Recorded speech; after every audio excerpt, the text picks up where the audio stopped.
Hi friends, welcome to my YouTube channel new knowledge academy. Friends, आज की इस video में मैं आपको तुलसीदास जी की सभी रचनाओं के बारे में बताने वाला हूं, और वो भी एक सुपर से ट्रिक के साथ। दोस्तों, इसके यानी कि तुलसीदास जी के संबंध में हमारे पास एक ट्रिक है। यदि आपको ये हमारा ट्रिक याद हो जाता है तो आपको इससे तुलसीदास जी की सभी रचनाएँ याद हो जाएंगी। साथ ही तुलसीदास जी ने अपनी कौन सी रचना को किस भाषा में लिखा, यह भी आपको याद हो जाएगा। दोस्तों, हमारा ट्रिक है कि कविता दोहा विनय का कृष्ण वैराग्य गीत गाते हैं, नहछू का वर पाने के लिए हनुमान राम आज्ञा जपते हैं। तो दोस्तों, यहाँ हमारी ट्रिक की जो पहली लाइन है, इससे हम आपको आज जितनी भी रचनाएं बताएंगे वो सारी रचनाएं तुलसीदास जी ने ब्रज भाषा में लिखा है। और यहाँ जो दोस्तों दूसरी लाइन है कि नहछू का वर पाने के लिए हनुमान राम आज्ञा जपते हैं, इनसे हम अभी आपको जितनी भी रचनाएं बताएंगे ये सारी रचनाएं अवधी भाषा में लिखी गई हैं। तो दोस्तों, चलिए देखते हैं कि आखिर इस ट्रिक से हमें कुल कितनी रचनाएं मिलेंगी। दोस्तों, यहाँ कविता से हमें मिलेगी तुलसीदास जी की पहली रचना, दोहा से दूसरी रचना, विनय से तीसरी रचना, का दोस्तों कोई अर्थ नहीं है, कृष्ण से मिलेगी हमें चौथी रचना, वैराग्य से मिलेगी हमें पांचवी रचना, गीत से हमें मिलेगी छठवीं रचना, और गाते हैं दोस्तों इन दोनों का कोई यहाँ पे अर्थ नहीं है। दोस्तों, अगली लाइन है कि नहछू का वर पाने के लिए हनुमान राम आज्ञा जपते हैं। यहाँ दोस्तों नहछू से हमें मिलेगी सातवीं रचना, का यहाँ कोई अर्थ नहीं है, वर से हमें मिलेगी आठवीं रचना, पाने के लिए का भी यहाँ दोस्तों कोई अर्थ नहीं है, हनुमान से मिलेगी हमें नौवीं रचना, राम से मिलेगी हमें 10वीं रचना, और आज्ञा से मिलेगी 11वीं रचना, जा से मिलेगी 12वीं रचना, पा से मिलेगी 13वीं रचना। तो दोस्तों, इस ट्रिक से आपको कुल 13 रचनाएं तुलसीदास जी की याद हो जाएंगी, और साथ ही आप उनकी किस भाषा में लिखा गया है आपको यह भी याद हो जाएगा। दोस्तों, चलिए देखते हैं कि आखिर इनमें से प्रत्येक का अर्थ क्या है। दोस्तों, यहाँ पहला जो है कविता, कविता का अर्थ यहाँ है कवितावली, और दूसरा है दोहा, दोहा का अर्थ है दोस्तों दोहावली,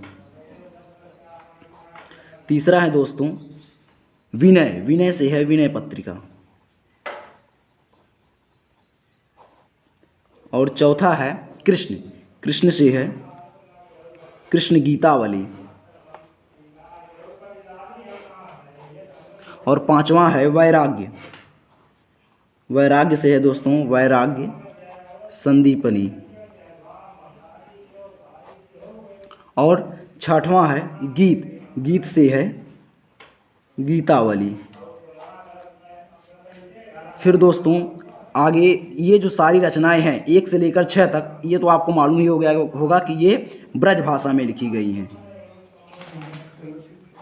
अगली जो 7वीं रचना है नहछू से है राम लला नहछू, राम लला नहछू।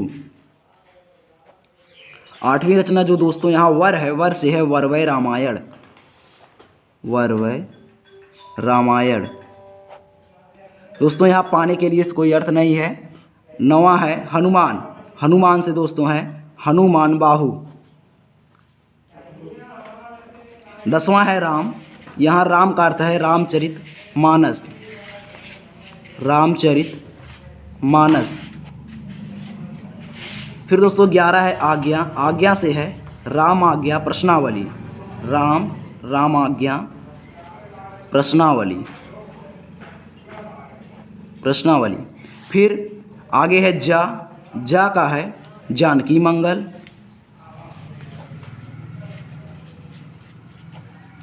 और 13वां है पा, पा से है पार्वती मंगल।